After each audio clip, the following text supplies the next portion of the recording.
formula. The volume of liquid flowing out per second through a horizontal capillary tube of length L, radius R, under a pressure difference P applied across ends. Its ends is given by Q equal to V by T pi P R का power 4 8 eta L. This formula is called Poiseuille's formula. इसको बोलते हैं Poiseuille's formula. For example देखो, अब क्या इसका derivation भी करना है. फार्मूला इतना है, Q इक्वल टू, ये हो जाएगा V by T equal to pi pi, ये हो जाएगा P R का पावर 4 और हो जाएगा 8 ईटा L. अगर कोई लिक्विड फ्लो हो रहा है, देखो लिक्विड, ये मान लो कोई पाइप है, हॉरिजॉन्टल पाइप होनी चाहिए, ये हो गई पाइप, ये हो गई पाइप, और इसकी लेंथ मान लो पाइप की, चलो लेंथ मान लो, चलो पाइप की कितनी है, L.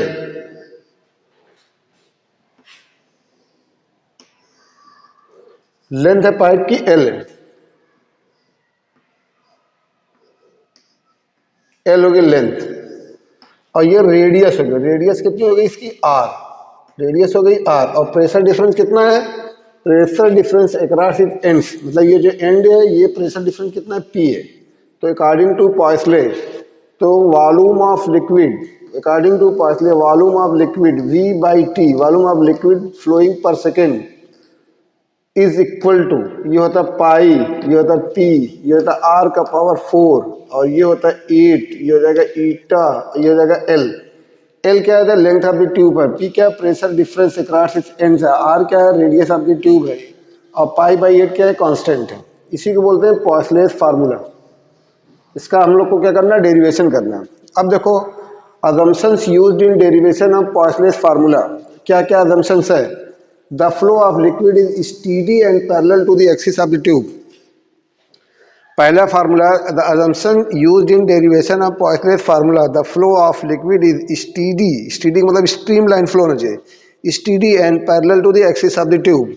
और इसका दूसरा है, the pressure is constant over any cross section of the tube, मतलब जो प्रेशर जो रहेगा any cross section of the tube हमेशा क्या रहेगा, कांस्टेंट रहेगा. The liquid velocity is zero at the walls of the tube and increases toward the axis of the tube. अब जो लिक्विड वेलोसिटी देखो यहाँ पे जीरो रहेगी, और ऐसे ऐसे जैसे बढ़ते जाएंगे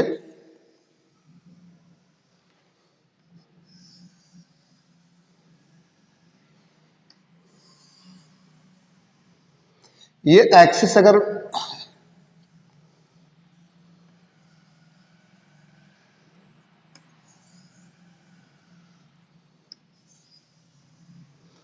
तो लिक्विड वेलोसिटी क्या पे रहेगी, बॉटम पे जीरो रहेगी, फिर ज्यादा रहेगी, ज्यादा रहेगी, ज्यादा रहेगी, एक्सिस पे क्या हो जाएगी, मैक्सिमम हो जाएगी. उसके बाद कम हो गई, कम हो गई, कम हो गई, फिर जहाँ पे कांटेक्ट आ जाएगा ट्यूब के कांटेक्ट में, जो वेलोसिटी लिक्विड वेलोसिटी क्या हो जाएगी, जीरो हो जाएगी. The tube is held horizontal so that gravity does not influence the flow of liquid, मतलब ट्यूब को कैसे रखना, हॉरिजॉन्टल रखना है ताकि gravity does not affect the influence of the flow of liquid. Tube is held horizontal so that gravity does not influence the flow of liquid. और tube को कैसे रखना है ना, हॉरिजॉन्टल रखना है. फिर से देख लो, assumption used in derivation of Poiseuille's formula, the flow of liquid is steady and parallel to the axis of the tube, मतलब जो लिक्विड का जो फ्लो रहेगा वो स्टीडी रहेगा, मतलब zigzag नहीं रहेगा, टर्बुलेंट नहीं रहेगा. The pressure is constant over any cross section of the tube, जो प्रेशर रहेगा any cross section of the tube लेंगे तो प्रेशर क्या रहेगा, कांस्टेंट रहेगा. The liquid velocity is zero at the walls of the tube and increases toward the axis of the tube. Liquid velocity जहाँ पे liquid contact में रहेगा tube के वो जीरो रहेगी. उसके बाद यहाँ उसके ऊपर क्या रहेगी, एक्सिस बीच में रहेगी, तो एक्सिस जैसे नीचे से जीरो थोड़ा ज़्यादा रहेगी, ज़्यादा ज़्यादा ज़्यादा एक्सिस पे क्या हो जाएगी, मैक्सिमम हो जाएगी. जहाँ पे कांटेक्ट आ जाए ट्यूब का वहाँ पे जीरो हो जाएगी. The tube is held horizontal so that gravity does not influence the flow of the liquid. Tube को कैसे रखना है, हॉरिजॉन्टल रखना है. अब हम लोग करेंगे डेरिवेशन, इसी assumptions को लेकर के हमको डेरिवेशन करना है. तो मान लो कोई Poiseuille's formula, derivation of Poiseuille's formula on the basis of dimensional analysis. तो हमको ड्राइव करना है formula Q equal to V by T equal to pi, ये हो जाएगा पी, और आर का पावर 4, ये हो जाएगा 8, ये हो जाएगा ईटा, ये हो जाएगा एल। ये फार्मूला ड्राइव करना on the basis of dimensional analysis. तो सपोज कोई लिक्विड है, सपोज कोई मतलब हॉरिजॉन्टल पाइप है जिसकी लेंथ कितनी है, एल है, और प्रेशर डिफरेंस कितना है, क्रॉस सेक्शन पी है, रेडियस कितना आर है, और लिक्विड की कोफिशिएंट ऑफ विस्कोसिटी कितनी ईटा है। तो let volume of liquid flowing out per second through the pipe of length L, radius R, and pressure difference across in, मान लो अगर पी है, कोफिशिएंट ऑफ विस्कोसिटी मान लो अगर ईटा है, तो फ्लो ऑफ लिक्विड, जो volume of liquid flowing out per second होता है directly proportional to, number 1 directly number proportional to होता है, ये हो गया मान लो, ये हो जाएगा ईटा के डायरेक्ट, ईटा की पावर ए के directly proportional coefficient of viscosity, और रेडियस की पावर मान लो ये बी के प्रोपोर्शनल, तीसरा। और अगर चौथा क्या, प्रेशर ग्रेडियंट, ये अलग अलग लिख दो। तो let Q is number 1 proportional to eta का power A, number 2 Q is proportional to R के power B, number 3 Q is proportional to pressure gradient power मान लो चलो ये C। अगर इसको हम लोग मिला देंगे तो ये हो जाएगा Q proportional to eta to the power A, R to the power B, P by L की पावर हो जाएगी C। और इसको प्रोपोर्शनलिटी साइन हटाएंगे तो हो जाएगा Q इक्वल टू, मान लो ये K कांस्टेंट, ये हो जाएगा eta to the power A, R to the power B, और P by L pressure gradient की पावर हो जाएगी C। ये इक्वेशन नंबर 1 हो गया। अब हम लोग क्या करेंगे, दोनों साइड का डायमेंशनल फार्मूला लिखें। Q क्या है, Q है V बाई टी, तो इसका डायमेंशनल फार्मूला लिखेंगे। V है वॉल्यूम, वॉल्यूम का होता है L क्यूब, टाइम का होता है T, तो इसका डायमेंशनल फार्मूला हो जाएगा, ये हो जाएगा m0, और ये हो जाएगा L क्यूब T इनवर्स। और ईटा का देखो डायमेंशनल फार्मूला हो जाएगा, ईटा का डायमेंशनल फार्मूला होगा, ईटा का होता है कितना, m(l-1 t-1), कल हम लोग करे थे। ईटा का होता है m(l-1 t-1), और फिर r का तो आप लोग जानते हैं, मतलब रेडियस है, रेडियस का सिर्फ क्या रहेगा, l रहेगा। उसके बाद है प्रेशर ग्रेडियंट, प्रेशर ग्रेडियंट यानी कि p बाई एल, अब p का होता है देखो f बाई ए, और ये हो गया l। अगर इसको हम लोग निकालेंगे, f का कितना हो गया, m(l-t-2), और एरिया हो गया l स्क्वायर, ये हो जाएगा l, तो l कैंसिल, तो इसका हो जाएगा m(l-2 t-2), ये हो गया प्रेशर ग्रेडियंट का डायमेंशनल फार्मूला।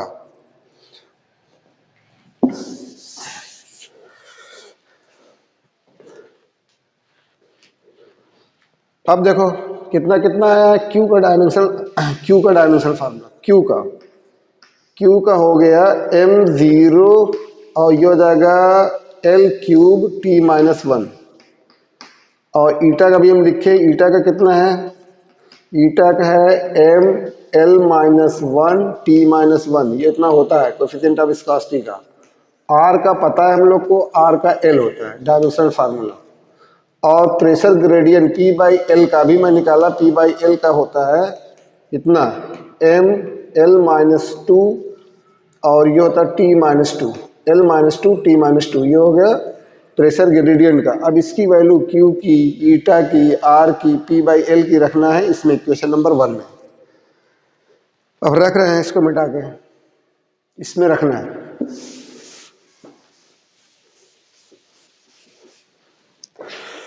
अब देखो यहाँ पे हम रख, तो Q का कितना हो गया, m0 L क्यूब, और हो गया t-1,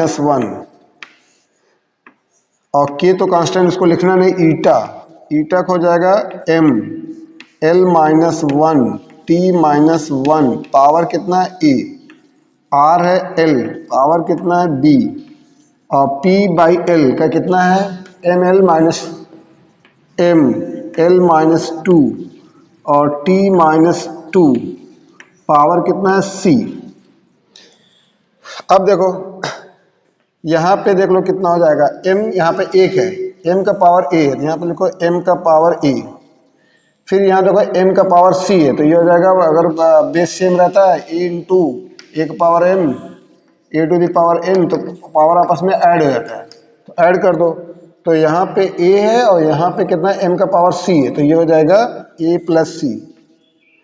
l का देखो यहाँ पे l का पावर -1 है, यहाँ पे a है तो माइनस हो गया a। l का पावर यहाँ पे b है तो ये हो जाएगा प्लस b। l का पावर -2 है तो ये हो जाएगा -2c। अब बचा t।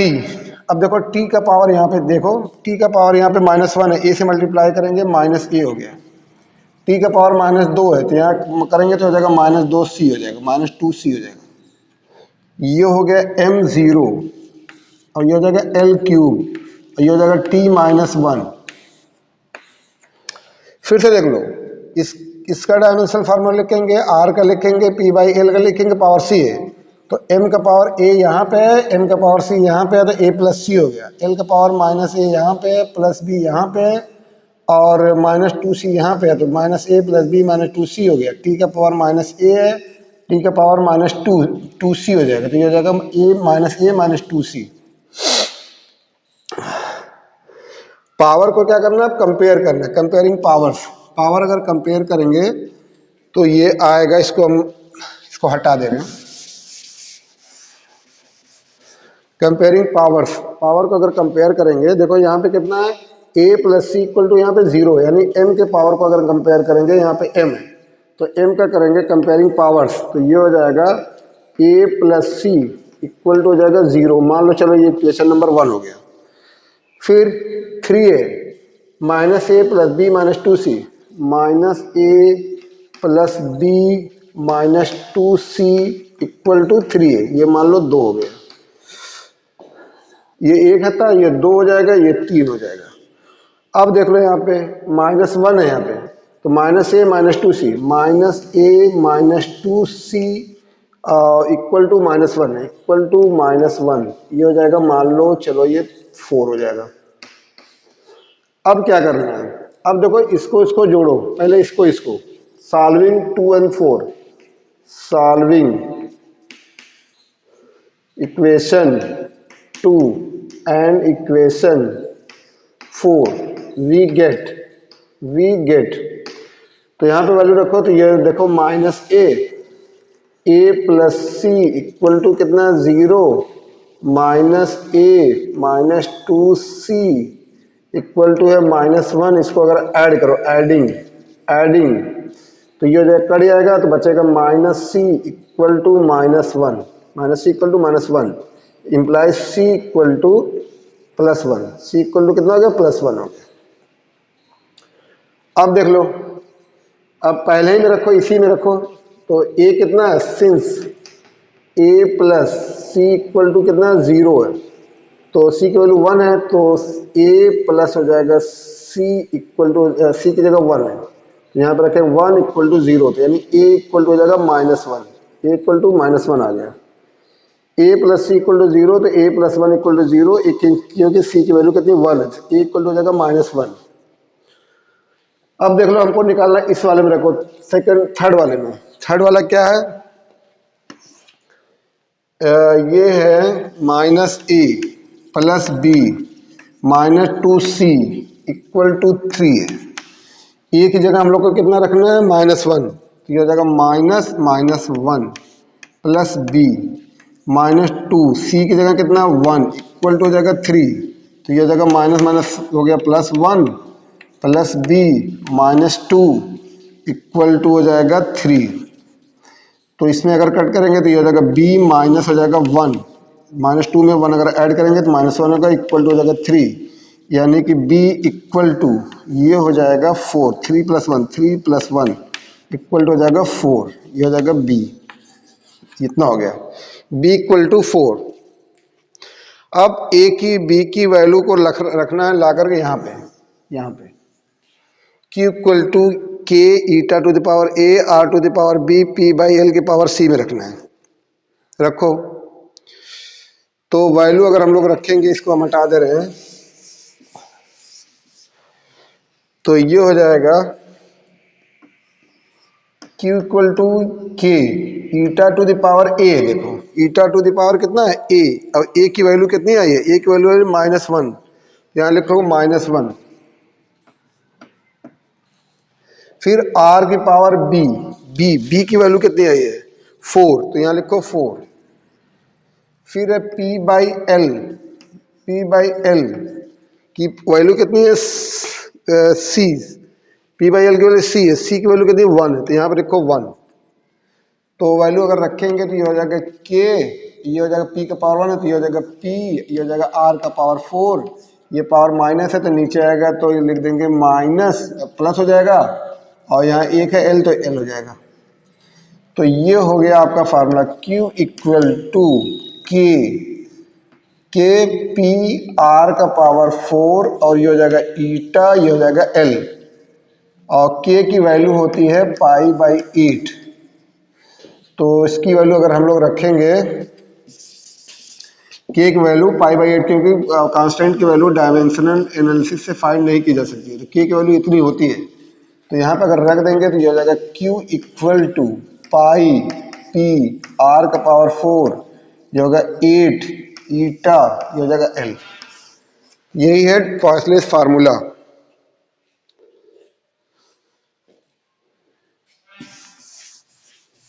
तो पॉइसलेस फार्मूला हो गया ये Q equal to V by T flow of liquid per second, और ये होता पाई, ये होगा P, ये होगा R का पावर 4, ये हो गया 8, ये हो गया ईटा, ये हो जाएगा L। Flow of liquid, volume of liquid flowing out per second through a horizontal pipe of radius R and liquid of coefficient of viscosity eta and length L, L जो रहेगा ट्यूब की लेंथ रहेगी, and pressure difference जो रहेगा cross is एंस P रहेगा। तो flow of liquid per unit volume जो हो जाएगा, फ्लो ऑफ लिक्विड पर सेकंड जो हो जाएगा P पाई P R का पावर 4 8 ईटा L।